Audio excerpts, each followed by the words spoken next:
అనేటటువంటిది సనాతన ధర్మంలో అత్యంత ప్రధానమైనటువంటి విశేషం. అది ఇహమునందు ఒక ప్రధానమైన అవసరము తీరనప్పుడు ఆ అవసరాన్ని తీర్చుకోవడానికి ఒక ఉపకరణం.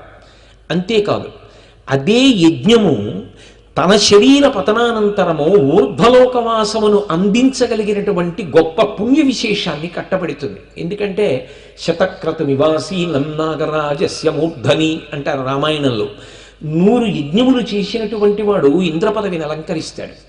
అంటే యజ్ఞము ద్వారా విశేషమైనటువంటి పుణ్యమును సముపార్జించి ఇక్కడ శరీరము పడిపోయిన తరువాత ఉన్నతమైనటువంటి లోకములను చేరుకుని అక్కడ నివసించాలి అంటే దానికి కావలసినటువంటి పుణ్యాన్ని యజ్ఞము ద్వారా సముపార్జిస్తారు.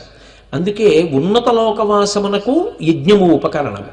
అంతేకాదు, నాకు తీరవలసిన అవసరములు లేవు, ఈశ్వరుడు నాకు అన్నీ ఇచ్చాడు అనుకున్నవాడు, నాకు ఆ ఊర్ధ్వలోకవాసమునందు మమకారము లేదు అనుకున్నవాడు, ఉదార చరితానాంతో వసుధైక కుటుంబకం, ఉదారమైనటువంటి చారిత్రం ఉన్నవాడు, లోకమంతా బాగుండాలని అనుకున్నవాడు యజ్ఞము చేసి లోక కళ్యాణము కొరకు ప్రయత్నిస్తాడు. మఖము చేయ వజ్రిమది సంతసించును వజ్రి సంతసింప వానకురియు, వానకురిసి గసము వసుమతిపై పెరగు, గసము మేసి ధీను గణము బ్రతుకు అంటారు పోతన గారు భాగవతంలో. యజ్ఞం చేస్తే కురవవలసినటువంటి సమయంలో వర్షం కురుస్తుంది. ఆ వర్షం కురిస్తే సమృద్ధిగా పాడి పంట లభిస్తాయి.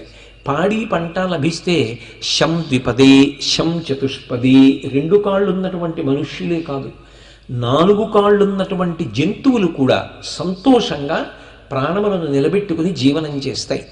దీనికి ఏది ఆధారము అంటే యజ్ఞమే ఆధారము. అందుకే ఆ యజ్ఞము ద్వారా 3 ప్రయోజనములను సాధిస్తూ ఉంటారు. రాముడి యొక్క ప్రశ్న ఏమిటంటే, అంత దగ్గరగా జరిగి విశ్వామిత్రుడిని అడగడానికి కారణం, సగర చక్రవర్తి దేని కొరకు యజ్ఞం చేశాడు, ఆయన యజ్ఞం చేయడం వెనక ఉన్న ప్రయోజనం ఏమిటి, ఏ ప్రయోజనం కొరకు యజ్ఞం చేశాడు, ఆ ప్రయోజన సిద్ధి ఎందు ప్రతిబంధకం ఎందుకు వచ్చింది, ఎందుకు అసలు ఆ యజ్ఞం ఆగిపోవలసినంత పరిస్థితి వచ్చింది. ఆయన కుమారులందరూ ఒకరు కాదు, ఇద్దరు కాదు, 60,000 మంది బూది కుప్పలైపోవడం ఏమిటి, ఎవరైనా సంహరిస్తారు. అంతేకాని 60,000 మంది బూది కుప్పలు అయిపోవాలంటే ఏదో చాలా ప్రబలమైనటువంటి కారణం ఉండాలి. అలా చేసిన వాళ్ళు ఎవరు, నాకు వివరంగా చెప్పండి అంటే. ఏదో తెలుసుకోవాలనేటటువంటి గొప్ప ఉత్సుకత, జిజ్ఞాస శిష్యుని యందు మొట్టమొదట ఆ లక్షణం